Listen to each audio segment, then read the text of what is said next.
Hello students, this is Vipasha Garg और आपका lecture है इंडियन एस्थेटिक का, जिसका कोड है 302। तो हम बात कर रहे थे, आज हम बात करेंगे ध्वनि क्या है। आज का आपका नया टॉपिक है ध्वनि क्या है। तो ध्वनि क्या है, ये अर्थ 4 प्रकार से बनते हैं। ठीक है, मतलब ध्वनि क्या है, इनका अर्थ 4 प्रकार से बताया है। पहला क्या है, अभिधा। ठीक है, दूसरा लक्षणा, तीसरा व्यंजना, फोर्थ अभिप्राय या तात्पर्य। तो ये आपका 4 उसमें आता है जो, ठीक है, तो 4 प्रकार से ये बनता है। इसमें पहला क्या है, अभिधा। अभिधा क्या है, प्रारंभिक अर्थ है ना, यानी अभिधा किसी चीज़ का शुरुआत, तो ये हो गया प्रारंभिक अर्थ। दूसरा है लक्षणा, ये है दूसरे स्तर का अर्थ है ना, ये दूसरा है, तो ये हो गया दूसरे स्तर का अर्थ। थर्ड है व्यंजना और फोर्थ है अभिप्राय या तात्पर्य। ठीक है, तो अभिधा में पहला क्या है, प्रारंभिक अर्थ। इसको बात करते हैं, जो पारंपरिक है, जिसका अभ्यास हो, यह प्राय समाज या आसपास के वातावरण से आता है ना, मतलब जो पारंपरिक है, जिसका अभ्यास हो, तो यह प्राय समाज या आसपास के वातावरण से आता है।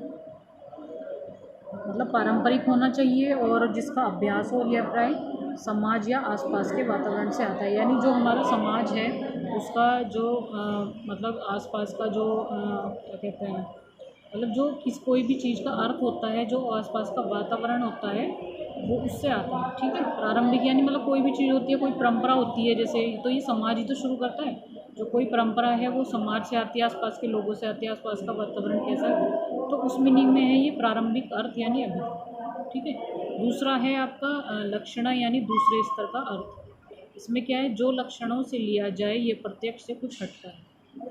शाब्दिक अर्थ नहीं है, लक्षण के कई रूप हैं। मतलब लक्षणों से लिया जाए तो लक्षण कोई एक नहीं हो सकता, उसके कई रूप हो सकते हैं, तो इसलिए बताया है कि ये लक्षण के कई रूप है ना। और ये प्रत्यक्ष से हटकर है। प्रत्यक्ष से हटकर यानी मतलब जो प्रत्यक्ष जो दिखाई देता है, जो रूप है, उससे कुछ हटकर है। मतलब जो लक्षण होते हैं वो किसी और इस तरह के बताए हैं।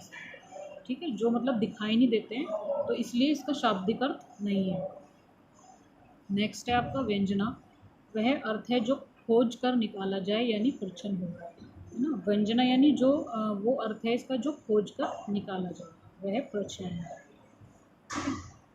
अभिप्राय या तात्पर्य, व्यक्ति कलाकार क्या कहना चाहता है वाक्य में, यही सबसे प्रमुख है। यानी अभिप्राय या तात्पर्य का क्या मतलब है कि किसी चीज़ का मीनिंग, उसका तात्पर्य क्या है वो।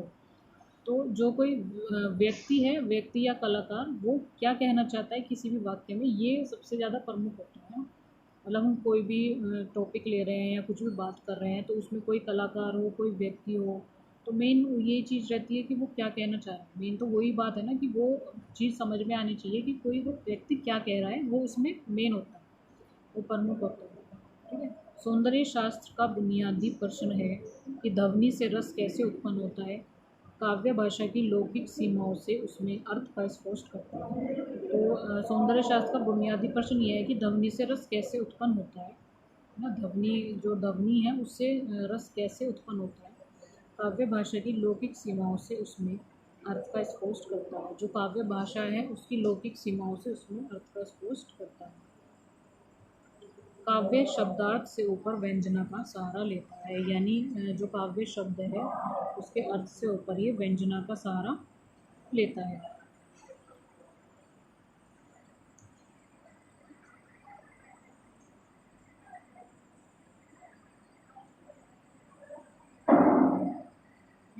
अब इसमें आपका नेक्स्ट है ध्वनि क्या है, इसी में अंदर है आपका, आनंदवर्धन ने इसी बुनियादी प्रश्न का उत्तर ध्वनि सिद्धांत में दिया। ध्वनि है, जो आनंदवर्धन जी है, उन्होंने इसी बुनियादी प्रश्न का उत्तर ध्वनि सिद्धांत में दिया। ध्वनि है अर्थ का चमत्कारिक विस्फोट, यानी ध्वनि है अर्थ का चमत्कारिक विस्फोट। ये आनंदवर्धन ने ध्वनि सिद्धांत में दिया है कि ध्वनि क्या है। समझ रहे हो, मतलब आनंदवर्धन ने बताया ध्वनि सिद्धांत में कि ध्वनि क्या है। उन्होंने क्या बताया है, अर्थ का चमत्कारिक विस्फोट, अर्थात शब्दों में अर्थ का चमत्कार, है ना। अर्थ का चमत्कारिक विस्फोट, अर्थात शब्दों में अर्थ का चमत्कार।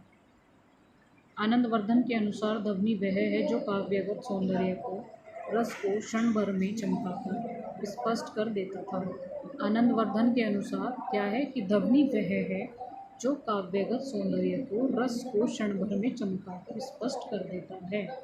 यानी आपका जो रस है या जो आपका सौंदर्य है उसको जो एकदम क्षण भर में, मतलब यानी चुटकियों में जो स्पष्ट कर देता है किसी भी चीज़ को, उसको कहते हैं ध्वनि। ठीक है, यानी जो अभी ऊपर देखा है कि अर्थ का चमत्कारिक विस्फोट, यानी शब्दों में अर्थ का चमत्कार, यानी आप कोई भी चीज़ कह रहे हो, यानी जो आपके शब्द हैं उसमें अर्थ का चमत्कार, यानी जो आपके शब्द हैं उसमें जो उस चीज़ का मीनिंग है उसका चमत्कार। ठीक है, क्लियर हुआ? तो ध्वनि का काम रस को उद्गाटित करना है। महान कवि कालिदास में यह ध्वनि का चमत्कार मिलता है। यानी ध्वनि का काम रस को उद्गाटित करना है। महान कवि कालिदास में यह ध्वनि का चमत्कार मिलता है। भाषा अपनी रुचि की सीमाओं से ऊपर उठकर अर्थ और रस से भर उठती है। मतलब जो भाषा है वो अपनी उनकी रुचि जो सीमाएं हैं उससे ऊपर उठकर अर्थ और रस से वो भर उठती है। ऐसी भाषा में अलंकार रह भी सकते हैं, नहीं है ना, यानी ऐसी भाषा में अलंकार हो भी सकते हैं और नहीं। ठीक है, क्लियर हुआ? तो आनंदवर्धन ने जो ध्वनि सिद्धांत में बताया है कि ध्वनि क्या है, वो क्या है, अर्थ का चमत्कारिक विस्फोट या शब्दों में अर्थ का चमत्कार। बहुत ही इजी है शॉर्ट फॉर्म में, अगर आप इसी का मतलब समझ जाएंगे तो इसी से आप ये जितना भी नीचे बताइए ये आराम से पढ़ सकते हो। यानी ध्वनि वह है जो काव्यगत सौंदर्य को, रस को क्षण भर में चमकाकर स्पष्ट कर देता है। ध्वनि का काम रस को उद्घाटित करना है। महान कवि कालिदास में यह ध्वनि का चमत्कार मिलता है। यानी कालिदास जो है उसमें ये ध्वनि का चमत्कार मिलता है। भाषा अपनी रुचि की सीमाओं से ऊपर उठकर अर्थ और रस से भर देती है। ऐसी भाषा में अलंकार हो सकते हैं और नहीं। स्वाभाविक रूप से उसमें गुण और अलंकार होते हैं, ऊपर से थोपे हुए नहीं। यानी जो स्वाभाविक गुण होते हैं, जो रूप होता है, तो उसमें गुण और अलंकार होते हैं, ऊपर से थोपे हुए नहीं। ठीक है, कला है बनावट नहीं। भाषा का हर अंग व्यंजक होता है, जो व्यंजित हो रहा है वह रस है। ठीक है, तो मतलब स्वाभाविक रूप से उसमें गुण और अलंकार होते हैं, ऊपर से थोपे, यानी जो आपका जो स्वाभाविक रूप है उसमें आप में गुण भी होते हैं और अलंकार भी होता है ना, वो ऊपर से थोपे हुए नहीं होते, मतलब कोई बनावट नहीं होती। जैसे सब चीज़ों में अलग अलग होता है, गुण अलंकार होते हैं, किसी के गुण बनावटी होते हैं, किसी के वैसे होते हैं ना। तो इसमें यही कहा है कि ऊपर से थोपे हुए नहीं है, कला है बनावट नहीं है ना। यानी ये कला है, ये कोई बनावट नहीं है कि ये कोई थोपी हुई चीज़ हो। ठीक है, भाषा का हर अंग व्यंजक होता है, जो व्यंजित हो रहा है वह रस।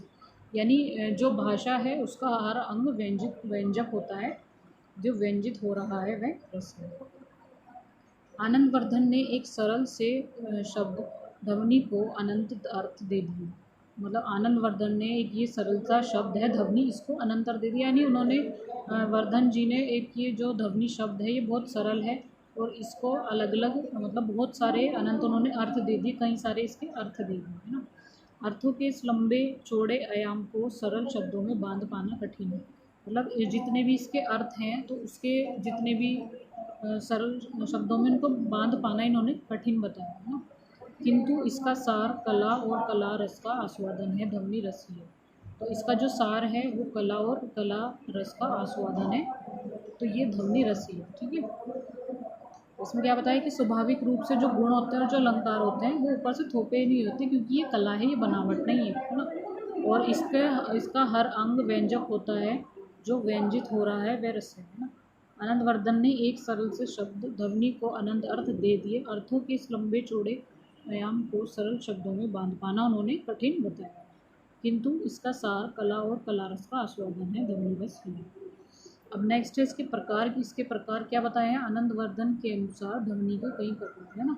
इसमें आपका पहला है प्रधान व्यंग्य, सेकंड है गोतीभूत व्यंग्य, थर्ड है आपका चित्र, फोर्थ है वस्तु ध्वनि और उपमा ना। तो प्रधान व्यंग्य क्या है, जब रस ध्वनि ही प्रधान रूप से प्रकट हो। यानी जो रस ध्वनि है वो जब प्रधान रूप से प्रथम रूप से प्रकट होती है उसको कहते हैं। जो गुणीभूत है, यानी जब गुण अर्थात भाषा के रूप अधिक प्रमुख है ना, यानी कोई गुण है भाषा है जब उसके रूप अधिक ज़्यादा प्रमुख हो। चित्र, जब भाषा का प्रयोग वर्णनात्मक चित्र बनाने जैसा किया जाए।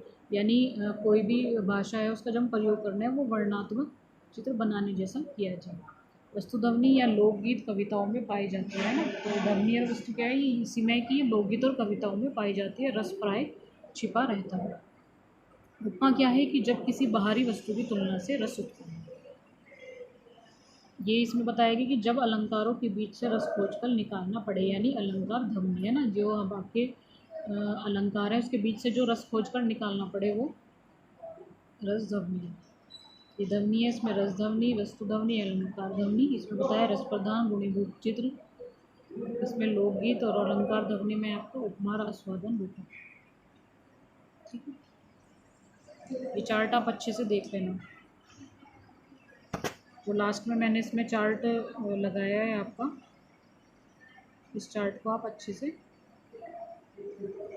ये वाला, ठीक है। ध्वनि में रस ध्वनि है, वस्तु ध्वनि और अलंकार ध्वनि है। फिर रस ध्वनि में रस प्रधान गुणीभूत चित्र, और वस्तु ध्वनि में लोकगीत और अलंकार में उपमा रसवाला रूपक।